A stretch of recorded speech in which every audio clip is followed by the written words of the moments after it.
3-minute song ad, and it's the same ni, like the work, the effort, the time is the same. Ani malai चाहिँ, so we were talking about the payment, like कति payment दिनुहुन्छ, and then he said for me I'll just मलाई चाहिँ खाली 3 lakhs भन्यो अनि अर्को like the hero लाई चाहिँ कति भन्दा he's getting 8 lakhs. Why? Like why am I not getting paid? Because उसको social media presence भन्दा त मेरो social media presence धेरै होला नि त, active म मेरो social media होला. But why is he getting paid भन्दा फेरि तपाई पनि हिरोइन बन्नु न त, भइहाल्छ नि तपाईको पनि पेमेन्ट भनेर भन्नु भयो के.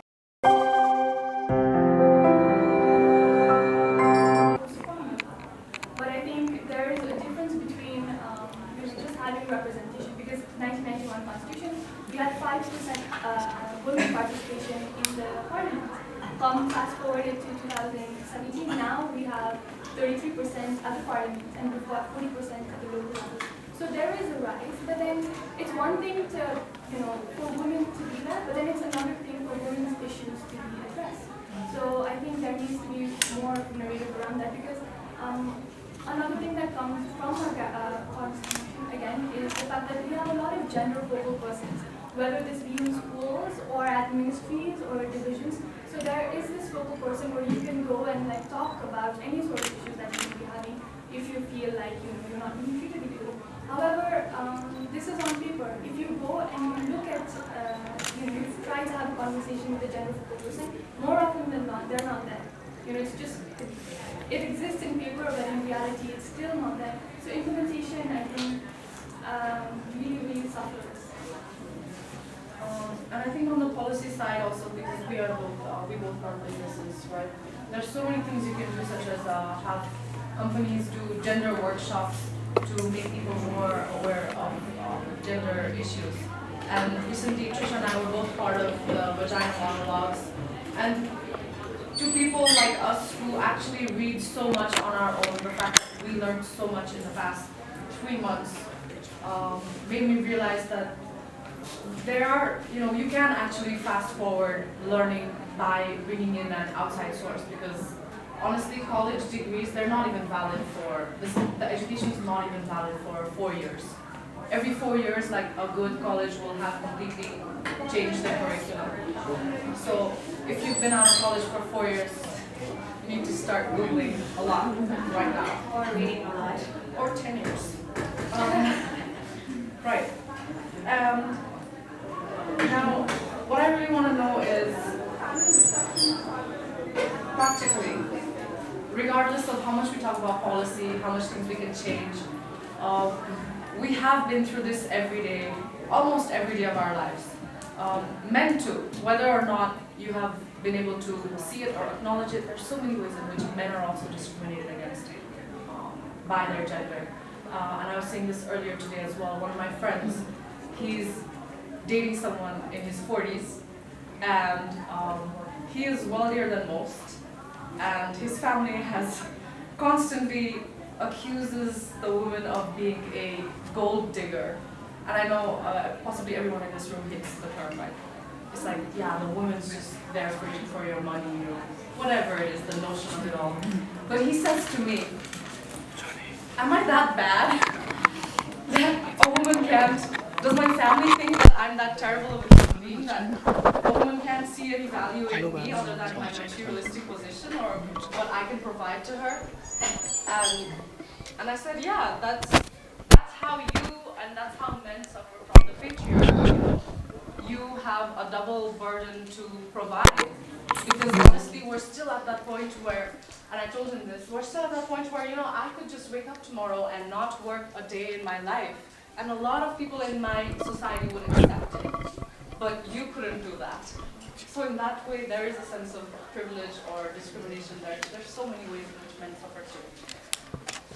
What are some ways, tangible steps we can take to alleviate the mental burden of gender discrimination?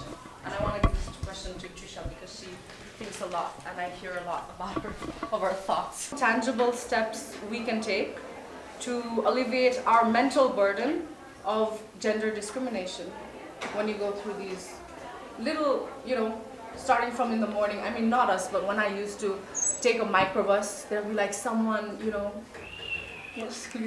like starts from 8 a.m., you know, and then you get 6 a.m. Yeah. And then you get to work, and by that time, like, people have catcalled you, you know, people have stared you down and questioned so many things about you, and your emotional reserves just down.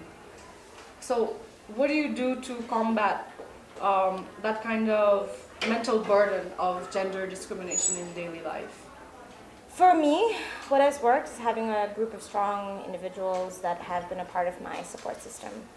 So I have Sajal, I have a friend in the US, and they've been a really big part of my mental sort of support system in understanding how, or just like being okay with the situation as it is today. It is obviously unfair, but there's not much we can do about it either, right? So having the people that is right for you to sort of like bounce ideas off, to bounce like feelings off, to feel vulnerable in, I think that has been one of my most, that has been the most effective for me.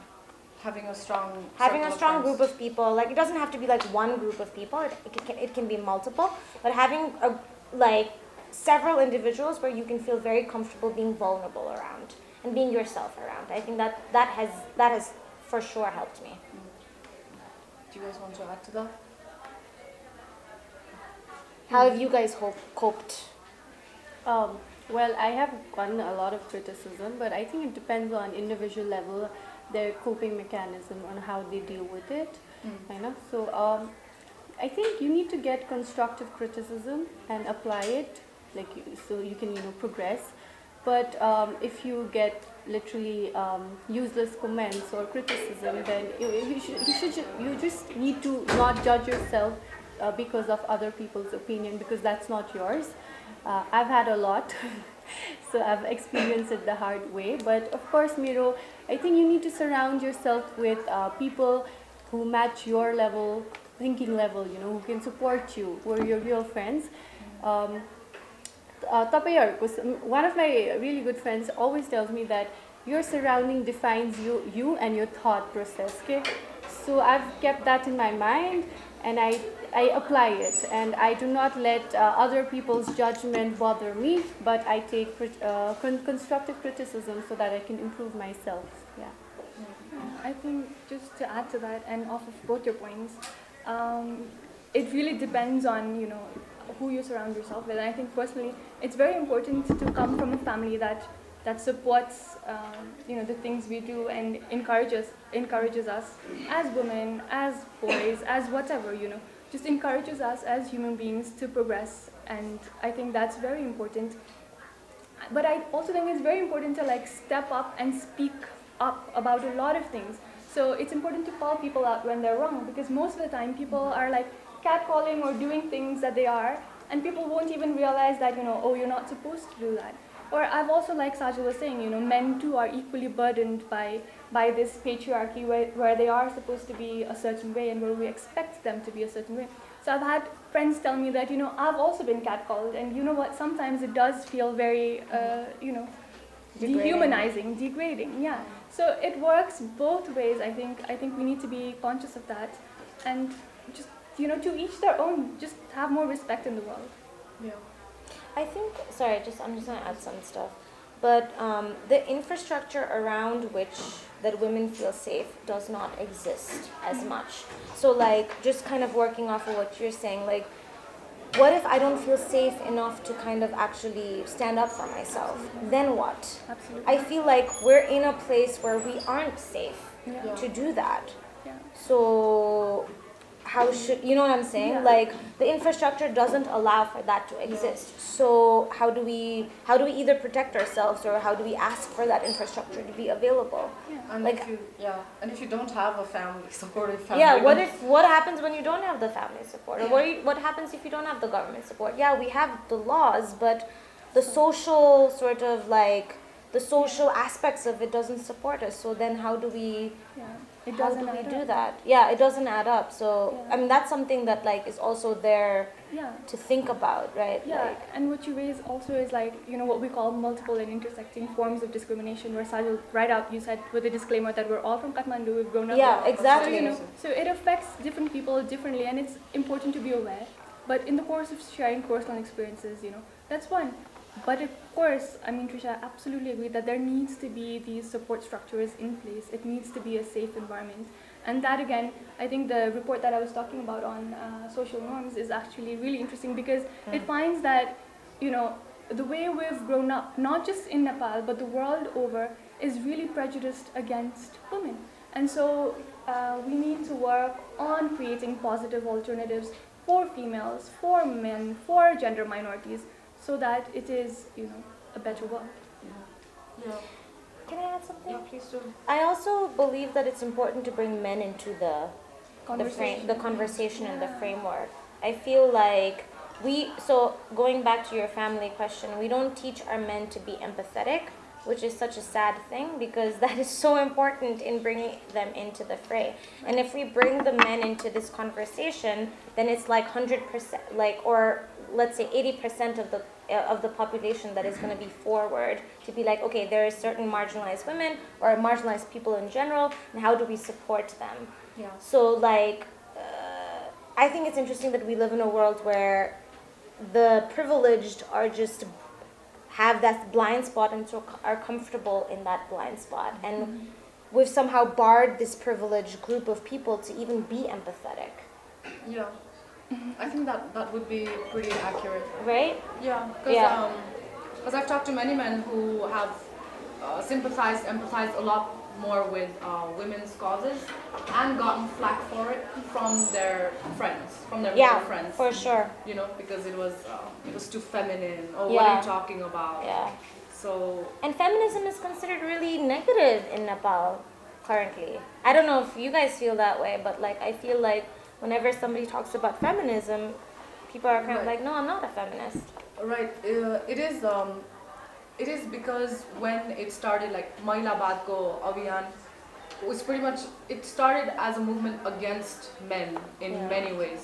So now we understand it, we're woke, we learned feminism from the internet, A lot of people in Nepal learned feminism from that existing on the ground movement, which was not as nice as us.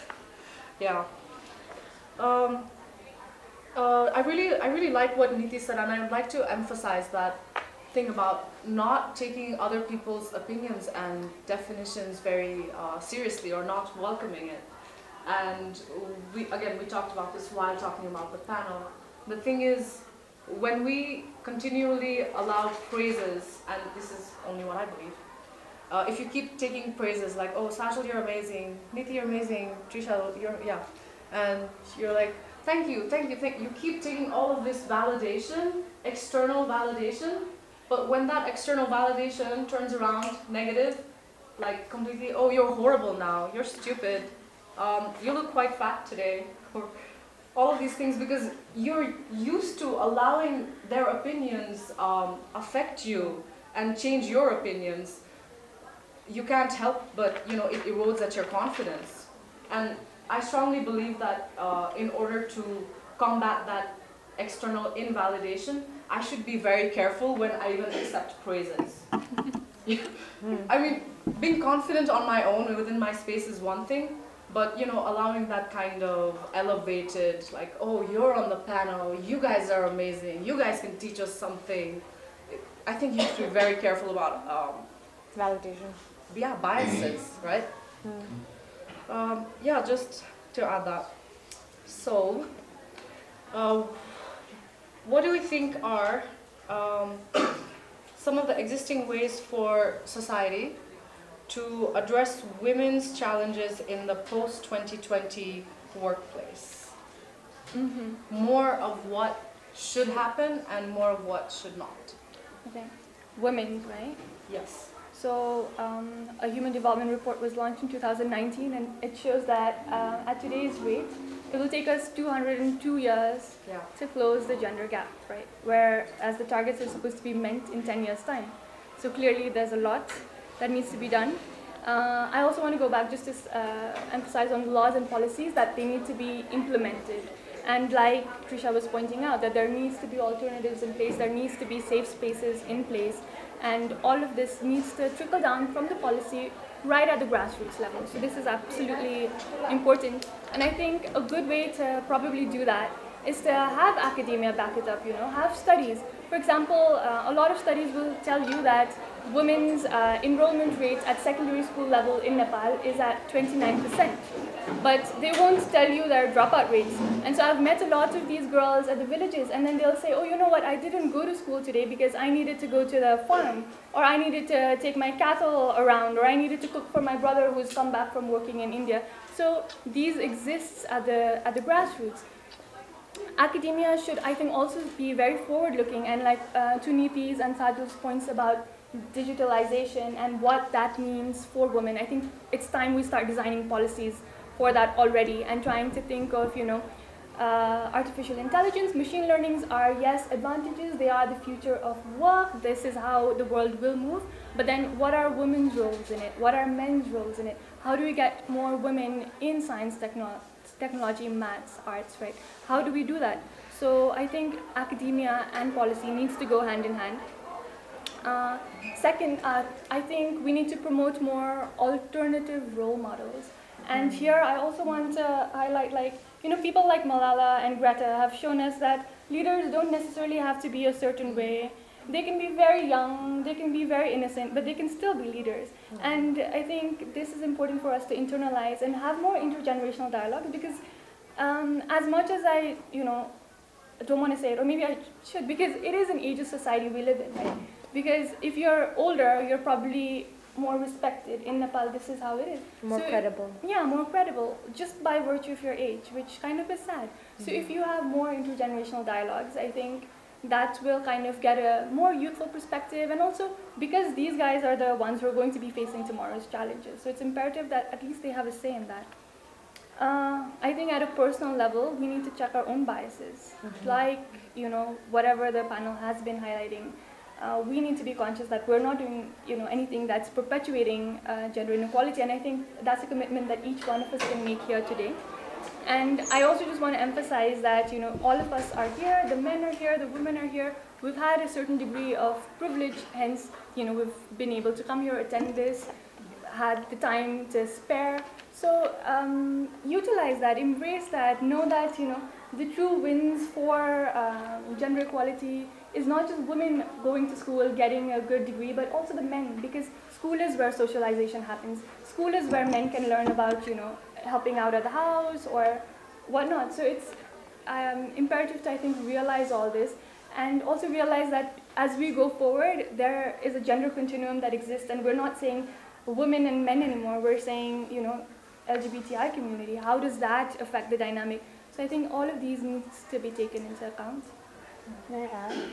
Like you said, I think we're so much inclined towards women empowerment and women needs women rights and everything, and that I think a lot of us, like parents especially, they tend to forget to teach their boy child about gender equality. I think when they start teaching their boy child about what is gender equality, and I think then that's when equality will happen and will be implemented, not just talks like how we're talking here, but it will start implementing.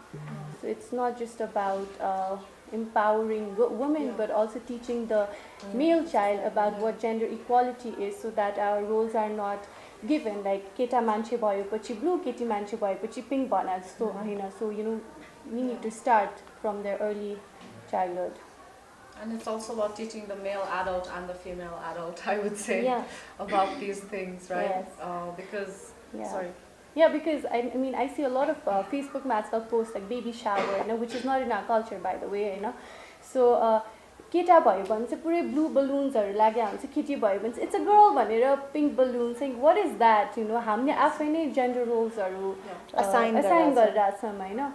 अनि त्यस्तै like यस्तो त it's just a basic thing like कतिवटा यस्तो भइरहन्छ. We need to stop that like it should start within us. I'd like to add that this whole concept of baby showers, pink and blue, right? This was probably not even in Nepal 15 years ago. 3 years ago, 5 years ago. 3 years ago, 5 years ago. It just wasn't. So concepts like gender equality in a society like Nepal is a big deal, and it's a big achievement. Yeah. And a lot of it is imported from the internet, Yeah. and we have to accept that a lot of generations are going to struggle. It's a huge change. I mean, we can talk about gender equality as much as I want. I know when I go home, I still have some gender biases and patterns that I'm just conditioned to that are very hard to get rid of in an intimate level. And our parents and our society are going to have an even tougher time than me, in my opinion. And being patient through it is difficult. So on that note, before we end, I want to open the floor to questions for our panelists, or me. If anybody has any questions, we would welcome it and address it, or try to in our limited, extended capacity. Me? Yes. Thank you very much. Thank you. So, I think it's a great panel. Congratulations for this initiative. I've been to a couple of panels like this, and I think this is one of the first times I've heard the women be so open towards men and our issues and causes as well. Yeah. So thank you for the empathy. My question to anybody who wants to answer is, what's the solution? Right? I'm sure there are issues. Right? There are issues. Right? Of course there are issues. Society, biology, legal aspects, governance. There's so many issues. And it has to change. Right? Gender equality is a must. Pay gap needs to be 0. Right? And issues have to be solved, and we need to be looked upon as humans. Right? And just technicalities. One category can have babies, one category can't have babies. That's fine. But what I still don't know, and I would like to learn, is what needs to be done. What are the precise asks, and how is this going to change? Can I just start, I guess, because it's such a big question. Yeah. It's a holistic question. Yeah. I think that with the boys that have been born after or very early on, very impressionable age, have them learn to be open about what it might mean to have just gender norms in general, that they're very fluid and it doesn't really mean anything. And teach boys to be feminist. I think that's very important because it's just it's a mental paradigm that you're kind of stuck into it. It's even women are stuck into it. It's not just the men, right? So if you teach to men to be feminist, I think that can go a long strides, at least for the future. I think right now, I don't know, do you guys have anything else to add to that? Yeah, just an experience that I'd like to share. So, child marriage is actually really common down south. Everybody couple vastu. And these girls, and not just girls, even boys, they're getting married off early because the pressure for dowry is lower. Why is it lower? Because probably if a guy isn't qualified enough, so the parents can't ask for more, right? So as soon as he becomes a bachelor's level holder or whatever, you'll get a motorcycle in dowry. That's the demand. Yeah. So you get them married earlier so that you have less dowry pressures. In an engagement that I was involved in, we were working with adolescent girls and boys, and we were trying to create an enabling environment for the girl by working with the community. So we were working with men and boys, we were working with community leaders. At that time, we were working with village development committees, which don't exist in this structure anymore. But at the governance, grassroots level, there are mechanisms in place. We were also working with religious leaders because outside of Kathmandu, religious leaders are actually really key players in these discussions, in these dialogues. And we were trying to say that, a chore at a house is a chore. It's not like if you come and help your wife, it's not like you're helping her, you're doing what you're supposed to do. So the woman doesn't have to be grateful for it, and you're equally liable to it because it's your house, right? So we were working with these guys, and we were organizing cooking competitions where whoever would cook a good meal would be rewarded or something. And I think by the end of this engagement, there were more and more boys who were realizing that, this is actually a really big thing. That sometimes because our sisters cook for us, we get to go to school. So this sort of realization started kicking in.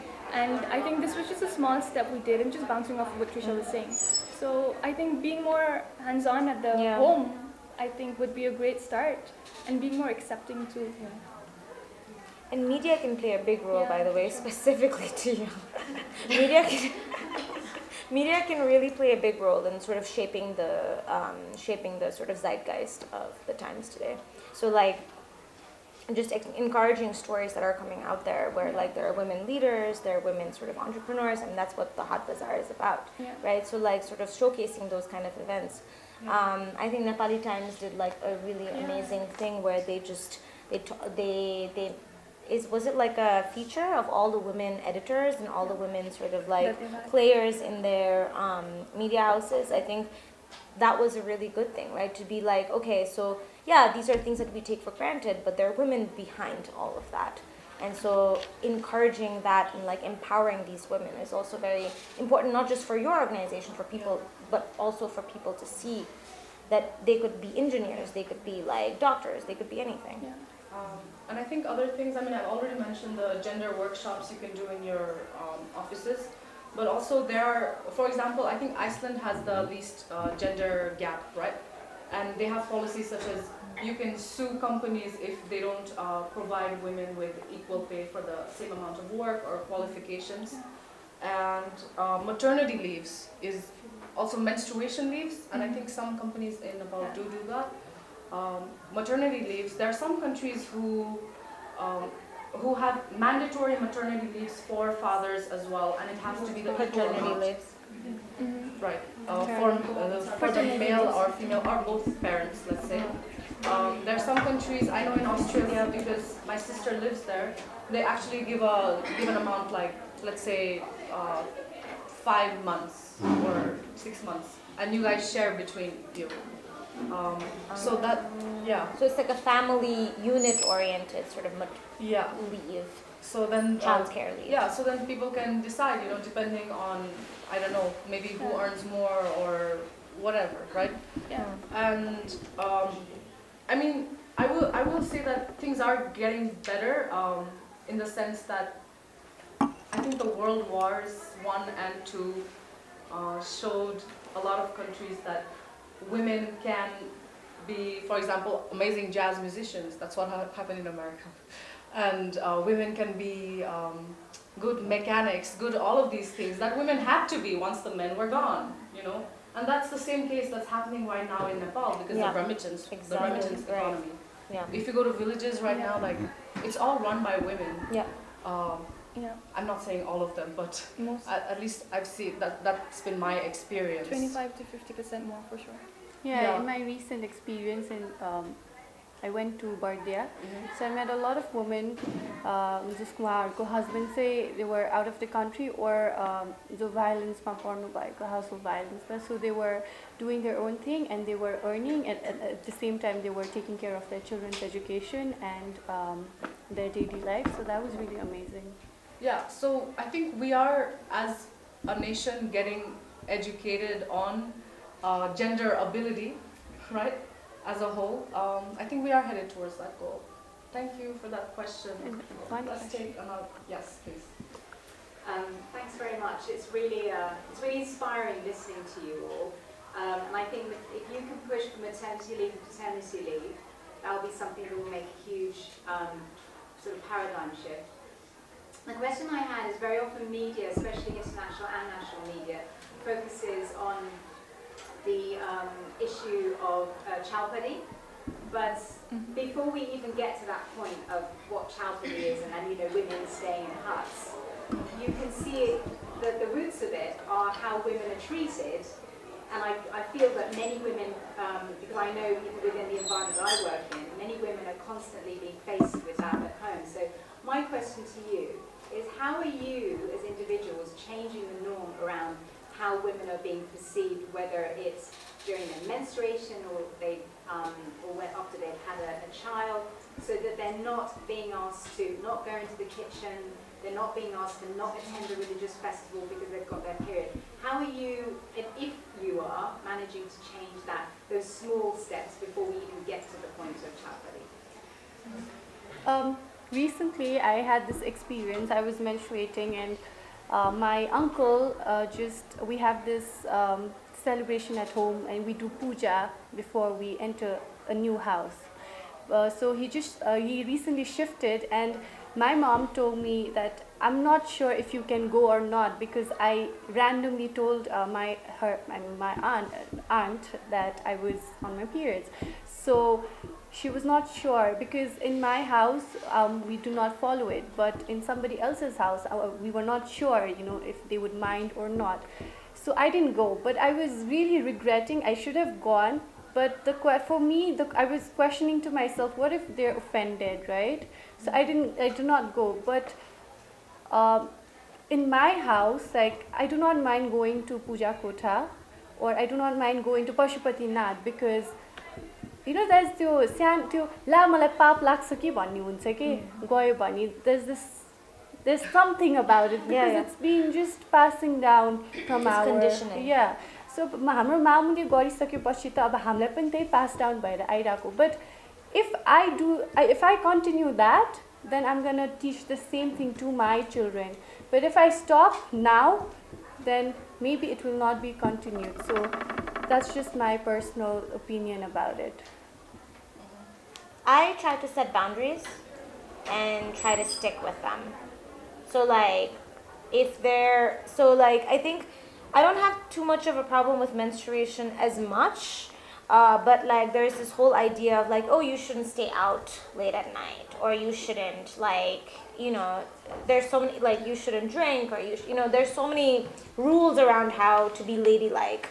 And so I try to not to adhere to that. I try to just be who I am, because I am a woman at the end of the day. There's no such thing as being ladylike. There's no such thing as being a good daughter, a good sister, it's just, you just are who you are, and you try to do the best that you can. And I try not to adhere to certain like social cues. That's on my personal. Also, like, I think we all struggle in this part. Like, menstruation bhairachha, are we, like, am I supposed to go or not? We struggle. I think a lot of us struggle, what I feel is we need to know. I mean, like, it's just passed down to us, and like, we just tend to believe it, okay? So we need to know why women were not allowed to go in the kitchen or puja room, or why like chaupadi kina ayo, Hahn? So we need to know the root cause of it. Maybe पहिला अब सँगै घरमा बस्थ्यो, पहिला infrastructure राम्रो थिएन, घर राम्रो थिएन, we used to live in the same room, kitchen पनि सँगै हुन्थ्यो. So maybe त्यही भएर के reasonsहरु होला.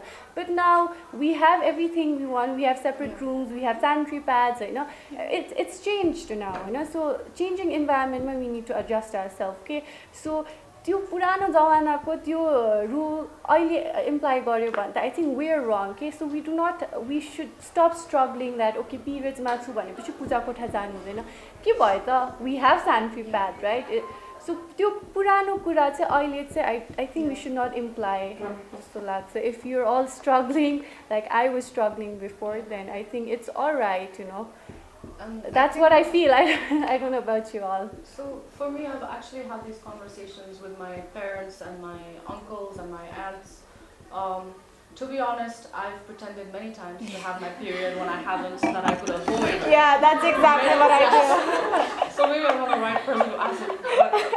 But I've actually talked to my uncle saying, that menstruation occurs as a process in your body to prepare for the continuation of life, for the continuation of our species. And why then is it that our culture, bars women from going certain places? You would not exist if your mother had not menstruated for at least half her life before she had you, right? And I think, I don't want to go on the spiritual side of things, but there is an element of insult to that process, to the beauty and wonder of continuation of life, when we say, women, you should be far away from us when you bleed while preparing your uterus for giving life. I think these conversations have helped, but then it depends. Like, so sometimes my mom's okay with me doing certain things, but then when you add a few more ants in the mix, then she'll be like, no. So it's not like a movie where there's like a climactic, oh, then she realizes and then everything is just gender equal now. Yeah, we're still in the process. Yeah, I'd also just like to add to that, that yes, I think being logical about these things help, but also just like Sajal was saying, having dialogue. And again, in my personal experience, I mean, I'm grateful every day that I've had a really good, told me about this, so we've had these open conversations, and this is where a very important role of the father comes up. My colleague was telling me that as soon as a man has a daughter, he becomes a feminist instantly. So, so I mean, I can relate, you know what I mean? And it's so important for dads to play that role also, for moms to play that role also, because it's one step at a time, but hopefully we'll get there, and not in 202 years. I can talk so much about it. So, Nepalima menstruation or periods, right? So we call it not huni. So not huni means not huni ola. So I think we need to, as of it, we need to stop calling periods not huni in Nepali, because that itself degrades, you know, menstruation, I know. So I don't know, give it any word, but we should stop calling it not huni and rather call it periods or menstruation or anything. Okay. Yeah, go ahead. My question is going to be very long, but it's for Niti. Can you be louder? Okay. So we were talking about cyberbullying and stuff, and when you got cyberbullied. Many times, yes. Yeah, many times about that stuff, and like at the time you kind of ignored it, or you just thought these actions are not my responsibility, like that. Sorry? About the thing you were talking about, the guy not saying those things, and you did not take any actions maybe, or you did. I did. Okay. So what was those actions you took? Because he's going to do the same.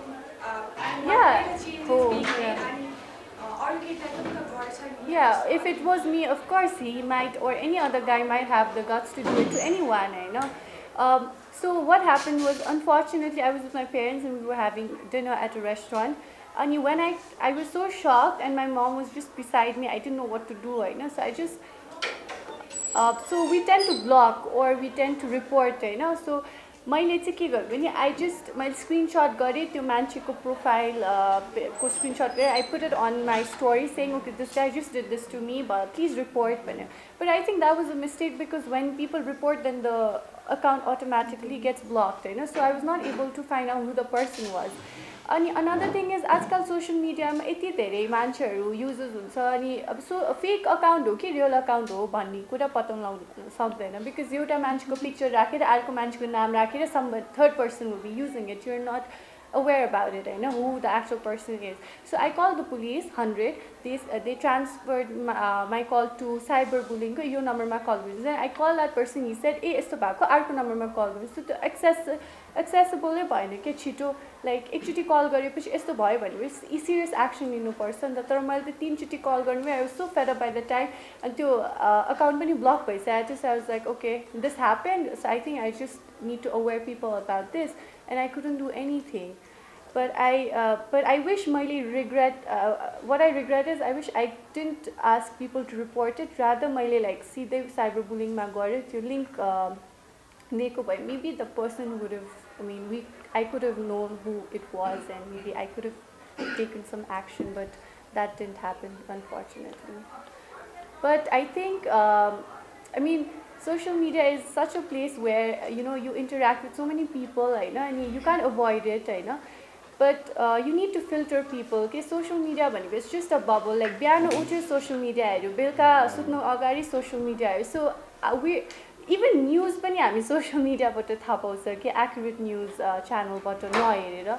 So social media चलाउने चाहिँ एउटा limit हुनुपर्छ जस्तो लाग्छ. You share your opinions, expressions, but at the same time we should not be in that bubble of social media. You know what I mean? But we should ignore more about it. When we are doing these, one girl is being raped in a country. Yeah. So it's धेरै छ social media मा धेरै fake account छ, धेरै भइरहेछ.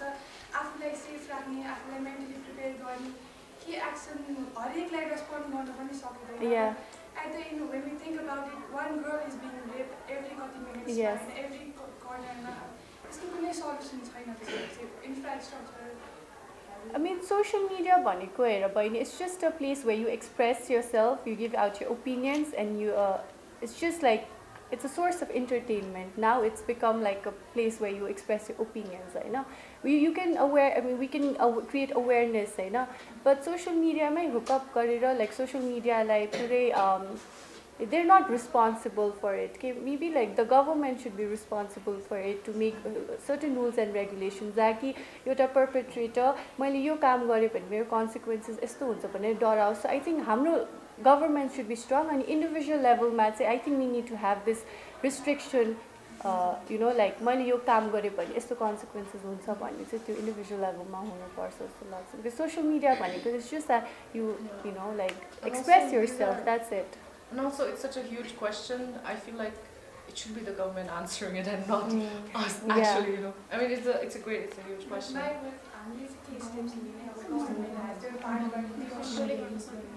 Shall we take one last question? I think Ranju wanted to Yeah, I answer think the Ranju question. can answer your question. So last year चाहिँ मसँग related character assassinate गर्ने गरी news आयो. Random online portal मा हैन अनि it was एकदम viral. News चाहिँ के थियो भन्दै रन्जुले भने मलाई पार्टी कार्यालयमै मेरो अध्यक्षले बलात्कार गर्ने प्रयास गर्यो. Was that sensitive? Viral एकैछिन मलाई देश विदेशबाट बोलाइरहेछ अब उनीहरू रिसाइरहेछ कि they thought it's true, they thought मैले नै इन्टरभ्यू दिएको अनि उनीहरूले टाइटल पनि मैले इन्टरभ्यू दिएको जसरी हालेको थियो. अनि त्यो चाहिँ स्याटरडे थियो. सो सन्डे मर्निङमै म टेकुमा अपराध महाशाखामा गएँ अनि हाम्रो चाहिँ अहिले साइबर डिपार्टमेन्ट बनाएको छैन, ब्युरो मात्रै बनाएको छ होइन. साइबर ब्युरोमा मैले जाहेरी दिइहालेँ, मुद्दा हालिदिइहालेँ. अनि आई थिङ्क 1 week or 2 weeksमै त्यो मान्छेहरूलाई समात्यो, 24 दिन खुलामा राख्यो, 1.5 लाख जरिवाना गरायो र अहिले त्यो काठमाडौँ जिल्ला अदालतमा केस चलिरहेको छ. अनि समटाइम्स हामीले गभर्मेन्टले चाहिँ यो गरेन त्यो गर्न भन्दै आई मिन गभर्मेन्टै छैन यस्तै छैन भनिरहेको हुन्छौँ तर हामी जोसँग चाहिँ एक्सेस छ अलिकति भए पनि उसले अलिकति डिगिङ चाहिँ गर्नुपर्छ आफ्नो तर्फबाट. किनभने every day when I go to त्यो साइबर ब्युरो यस्तो केसेसहरू यति धेरै आइरहेको छ नि. अझ सोसियल मिडियामा फेसबुकमा आफ्नो हुन्छ नि बोयफ्रेन्डसँग इन्टिमेट पिक्चर्सहरू सेयर गर्यो, ब्रेकअप भयो, त्यो बोयफ्रेन्डले ब्ल्याकमेल गरिरहेछ. लट्स अफ त्यस्तो केसेसहरू. अनि साइबर ब्युरो चाहिँ one of the strongest part of government जस्तो मलाई लाग्छ कि नट बिकज मेरो मात्र प्रब्लम सल्भ गरेँ बट बिकज म रन्जु भनेर नचिनिँदाखेरि नै म साइबर ब्युरो दाएर कामहरू गरिरहेको थिएँ कि.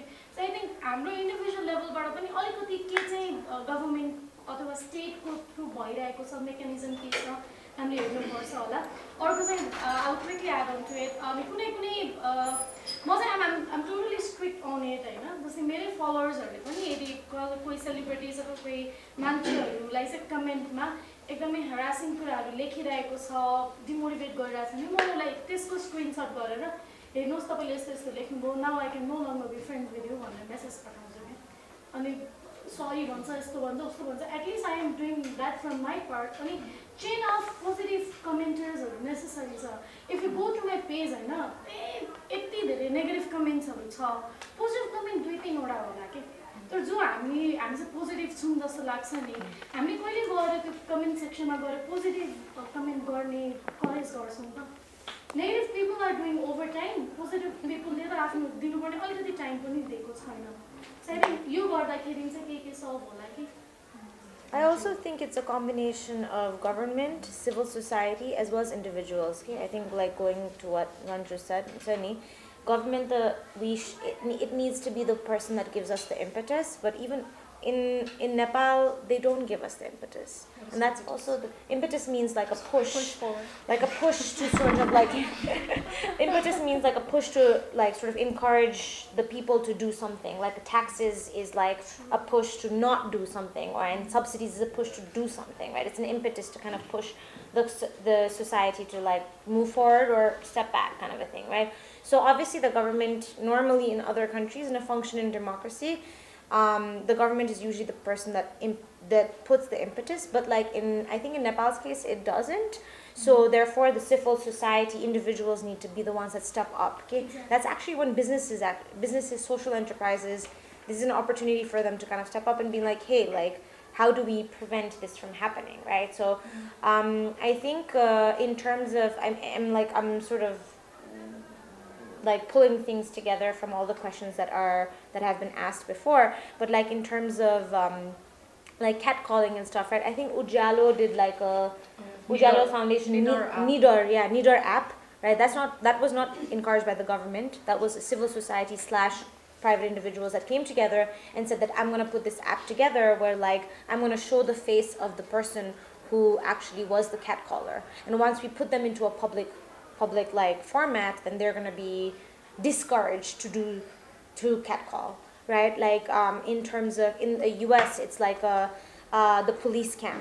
They put the police cam so that black people are not like always the police is not going to brutally sort of, I don't know if you guys have heard of it, but like, so each of the police people are going to get a camera on their chest or their headgear, so that they're not going to like let racism be the reason why they like beat a black person up in Sydney. So stuff like this is also going to hold individuals accountable for how they're going to react in terms of prejudices that they normally have.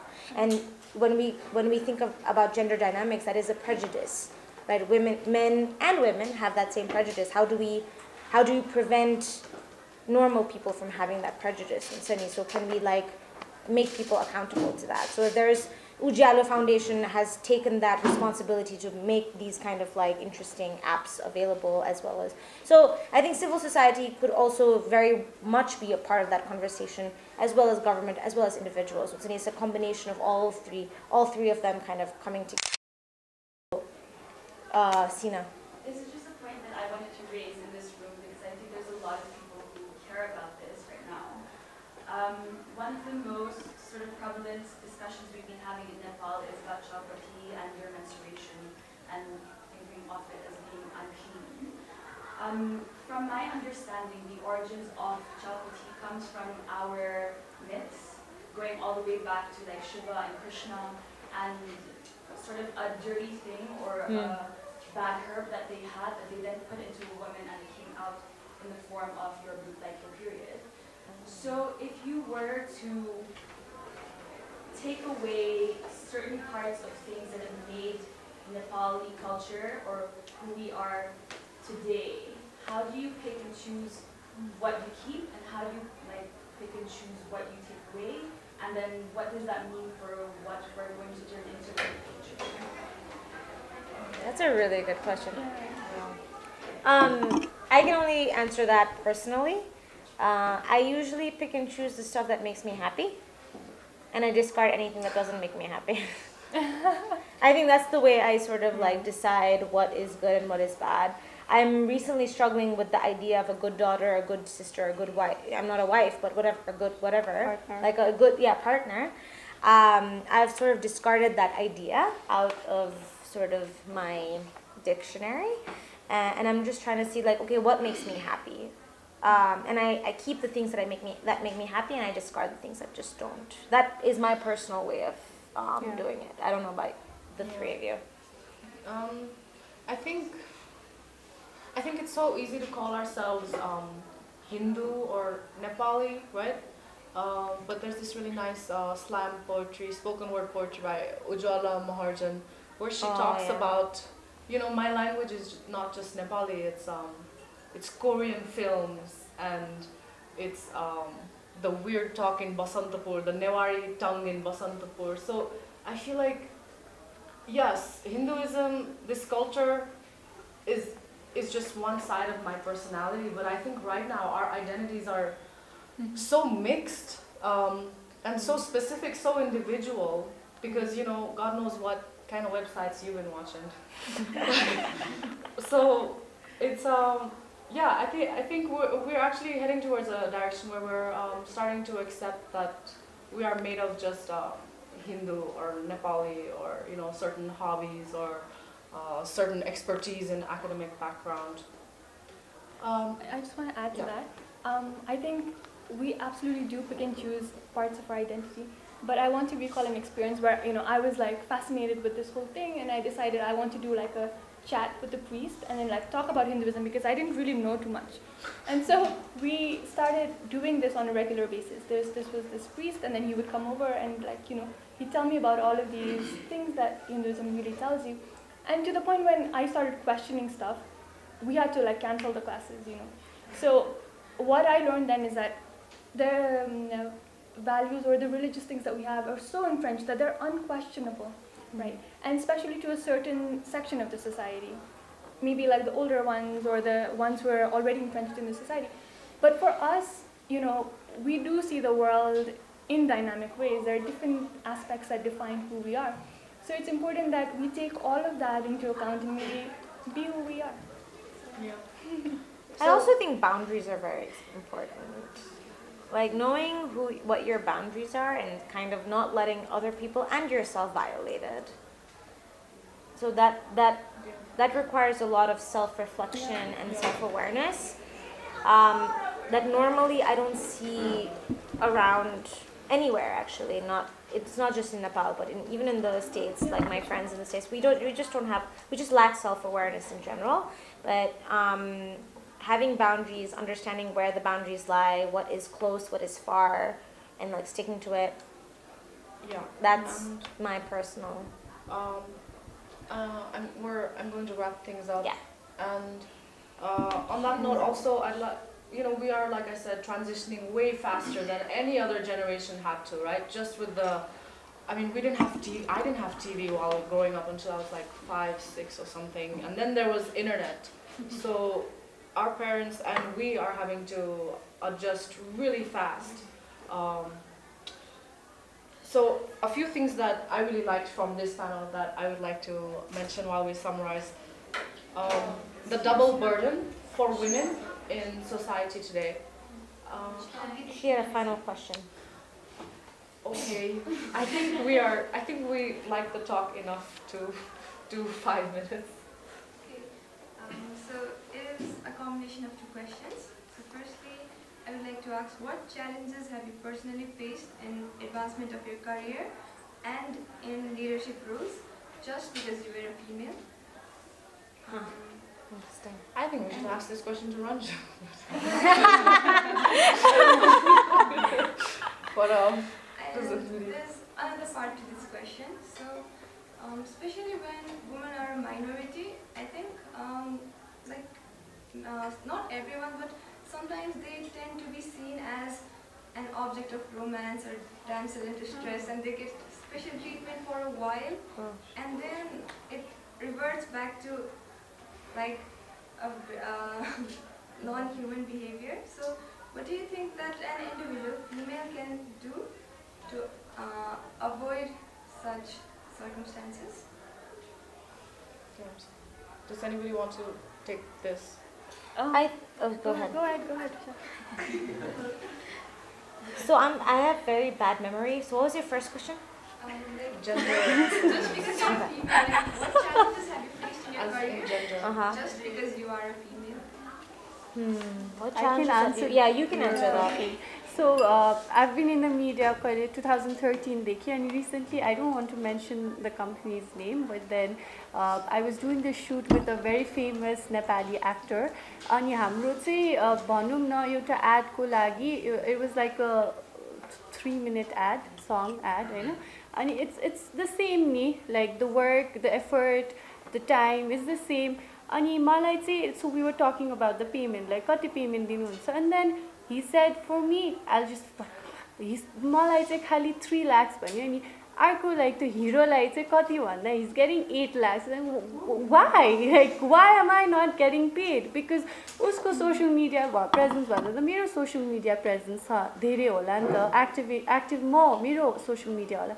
But why is he getting paid भन्दाखेरि तपाई पनि heroine बन्नु न त भइहाल्छ नि तपाईको पनि पेमेन्ट भनेर भन्नु भयो के. I was so mad at that person. And I said, no, of course not. हुँदैन किनभने equal time दिरा हो, equal effort दिरा हो. उसले पनि त्यही बिहान टाइममा आउनु पर्ने, म पनि त्यही बिहान टाइममा आउनु पर्ने. So यस्तो चाहिँ I have faced a lot, and especially यो इन्डस्ट्रीमा चाहिँ like thank God I'm in Miss Nepal वाला industry, but acting वाला industry मा चाहिँ मैले first time experience गर्दा चाहिँ actors get paid a lot and then heroine रे क्या मलाई चाहिँ म त actress पनि हैन नि त तपाई पनि heroine बन्नु न भनेको so that's when I got really pissed off with that person अनि equal त भएन because उनीहरुको theory is male counterpart चाहिँ धेरै पाउँछ because he's a hero and everyone knows him but मलाई चाहिँ like at least fight गरेर बल्ल तल 1 लाख जस्तो बढाइदियो हैन त्यो पनि बल्ल तल झगडा गरी so you know यस्तो चाहिँ like I faced a lot यस्तो like movie industry ko people are some काम गर्दा चाहिँ that was my experience. Yeah, I think for me, I don't get, so I'm in the hotel industry and that is pretty male oriented, I would say. I don't think people view me as a credible business person in general, and I think that like I've had to be more assertive, I've had to be more bitchy actually for people to be like, and I've had to be assertive, and that's kind of been the way that I've like dealt with it. But for me, yeah, I think credibility has been a big issue just because I was female, and also because I was small, I looked like a baby. All of these things kind of yeah. People are like, "You're 16, right?" I'm like, no, I'm 30. So that has been something that I've had to deal with, and I don't know if that comes with. I think that like being female adds to that problem.